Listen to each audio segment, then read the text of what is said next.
perfectionism doesn't always feel bad. Sometimes it actually feels really, really, really good until it doesn't, right? Because inevitably it leads to burnout. It leads to that tricky place of this isn't healthy for my body, my mind, or my heart. Yes, I get reinforcement from my external world. People are pleased, but what's happening internally? Internally, perfectionism really does a number on you. It really shifts your capacity to trust yourself in any way. You're always second guessing everything.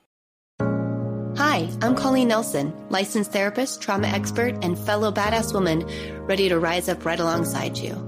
This podcast, Let the Rest Burn, is for the woman who has ignored, attacked, or even silenced her inner voice because she thought it was broken and needed to be fixed. It's for the woman who is ready to rise up and fully step into her desire, her joy, her full power, and make the impact she was destined to make. For the woman who cannot stand one more second waiting, watching, and witnessing the world crumble and is ready to rebuild and expand into a better future. For a woman who is so done trying to fix the world, she decided to start with healing herself, and she let the rest burn.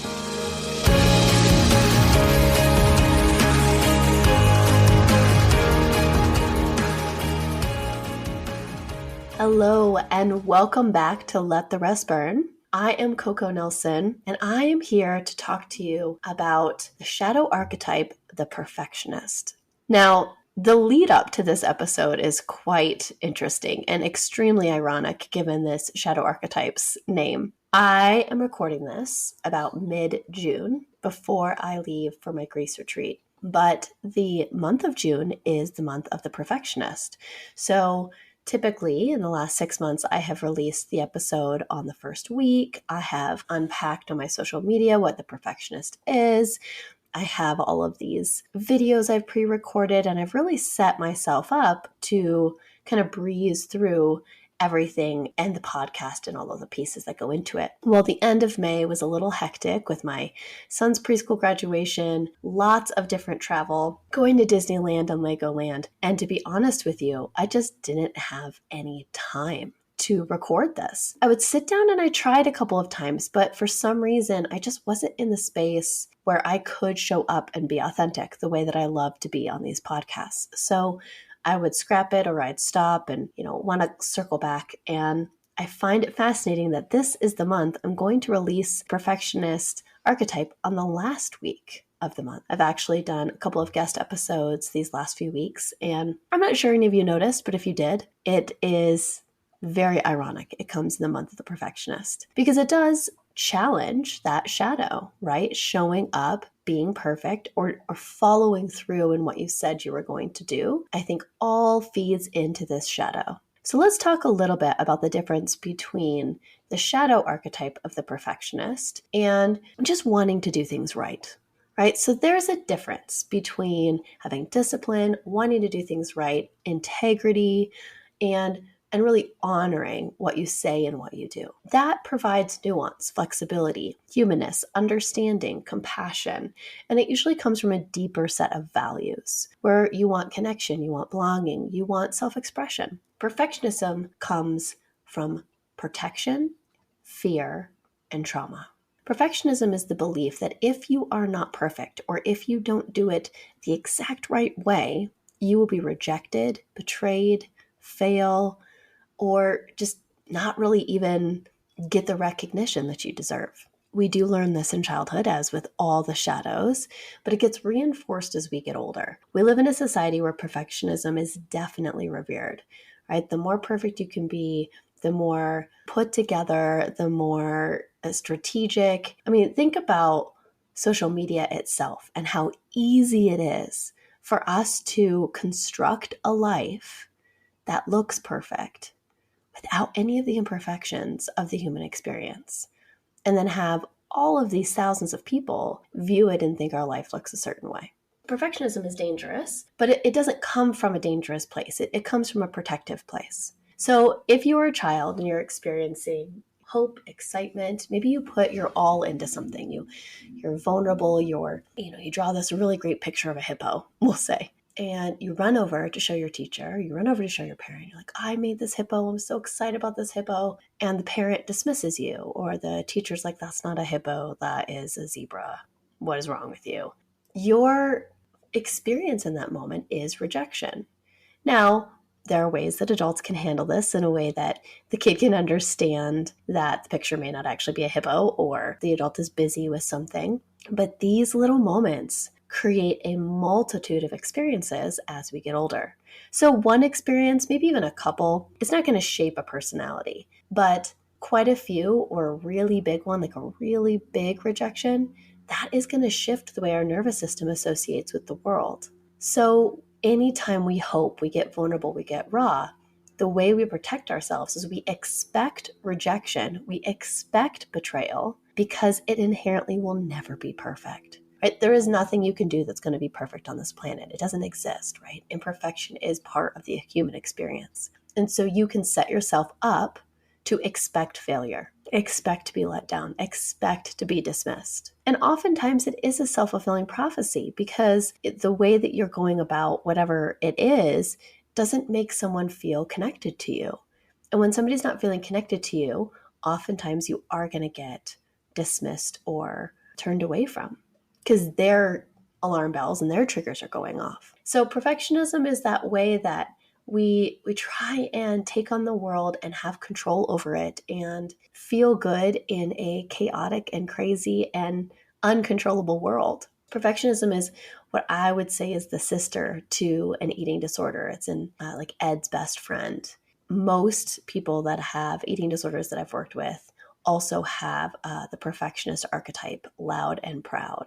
And oftentimes they get really close to perfection. I mean, they are extremely focused and usually highly intelligent, and it becomes almost this consuming experience of how close to perfect can I get? And how much pain can I lessen the more that I get perfect? This shows up in grades, in your body type, in the way that you associate with people. It shows up everywhere. I'm unique in this. I'll get a little vulnerable on this episode and share from my perspective about perfectionism.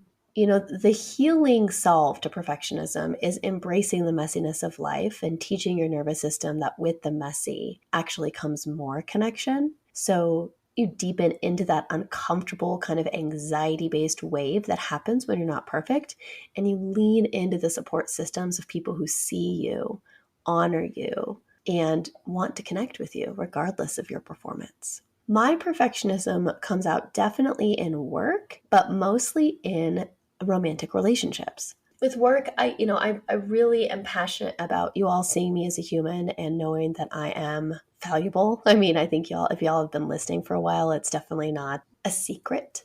I've never been perfect. I sometimes come on this podcast in a sweatshirt. Sometimes I'm in a nice blouse. Sometimes I'm sick like today. Other times I'm, vibrant and energetic. Sometimes I release it a day late. However I show up authentically. But perfectionism comes in my desire to be the master or to have mastery around certain topics. And in particular, therapeutic ones. Mastery of self-care, mastery of self-reliance, mastery of emotional regulation. So it's very difficult for me to be in a romantic relationship or even a friendship and be the one that needs support or help. I want to be perfect at holding space for everyone. I want to bypass my own boundaries around needing rest or sleep or just the desire to check out maybe, and I want to hold space regardless of all of that. And I'm really good at it. I can compartmentalize my needs real fast and hold space because I do love my job. I love what I do. I love holding space. So perfectionism doesn't always feel bad. Sometimes it actually feels really, really, really good until it doesn't, right? Because inevitably it leads to burnout. It leads to that tricky place of this isn't healthy for my body, my mind, or my heart. Yes, I get reinforcement from my external world. People are pleased, but what's happening internally? Internally, perfectionism really does a number on you. It really shifts your capacity to trust yourself in any way. You're always second guessing everything. Slows down your ability to be present with yourself, be present with others, to heal things from the past because you're constantly focused on the future. Oftentimes, perfectionism can step into the place where we We overanalyze and overthink and overplan. And this takes you out of the present moment. It takes you out of the emotional experience of whatever it is you're doing or you're looking forward to doing. So I want you all to ask yourself, how much do I really think about getting it all right? What does it look like for me to overplan whatever I'm doing? What would it mean to just lean in and feel it instead? What comes up for me when I do? Perfectionism is very much located in the mind, so it shuts down your capacity to connect with your body. Our body is very comfortable with the messy. Our body is very comfortable with the valuable because that's how it has always learned. Think about a baby walking or talking or eating, really anything a baby does. It learns by making mistakes. So our body is very well versed with making mistakes.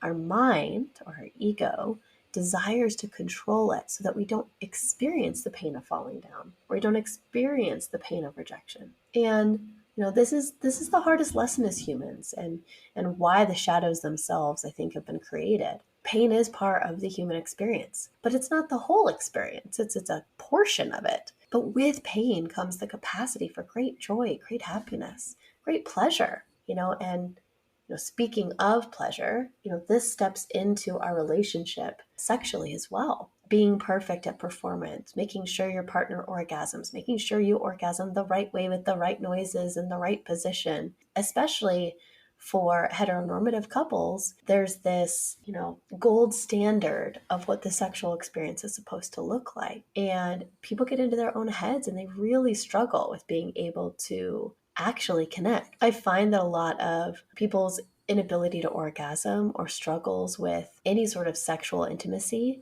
can often come back to a place of insecurity and a desire to be perfect, to not want to be seen by your partner in that sacred, vulnerable moment as valuable and as human. You want to be seen as a god or a goddess in that moment. But the humanness in you, the messiness, the chaos of it, the realness is what actually unlocks the pleasure that you desire. So for all of you recovering perfectionists out there, I have a really great book I'm going to recommend, but I cannot remember the name of it right now. My ladies in my retreat group actually read it, and so I will put it in the show notes. But it is so important for you to get well versed on what type of perfectionism you have and how it shows up for you, because the more we know about it and the more we can recognize it's just a shadow, it's a layer of armor, it's not who we actually are. The less we identify with it, the more we can return to our state of natural flow and ease and peaceful existence that isn't run by and ruled by our shadow. So take a deep breath with me and just let yourself be messy. Let yourself experience the full complexity of the human world, and don't try and control pain, because it will sneak up on you every single time. I hope you all are having a wonderful day, night, morning, wherever you might be. Please feel free to reach out to me on Instagram if you have questions about the perfectionist or you want to dig in deeper. Right now, as I'm sitting here speaking in June, I am enrolling for my next retreat in Mexico, and the group before that will start in September. It's all about power, presence, and purpose. What does it look like to reclaim your power, your voice, your ability to speak your needs? How can you bring that back to a presence in your body? And what's going to shift you into place of purpose, of true desire, of meaning in your life? And then we go spend 7 days in Ixtapa, Mexico, all-inclusive, beautiful villa where we just connect, relax, and enjoy. So until then, please have a wonderful rest of your day, and I will speak with you soon. Thank you so much for listening. I appreciate every single second that you chose to set aside for you and the impact that you're going to have on the world today. To be inspired, to be seen, and to hold space starts with the very actions we take with ourselves. Look at the show notes for more information. Like and subscribe and share with friends if you feel inspired to. And as always, let the rest burn.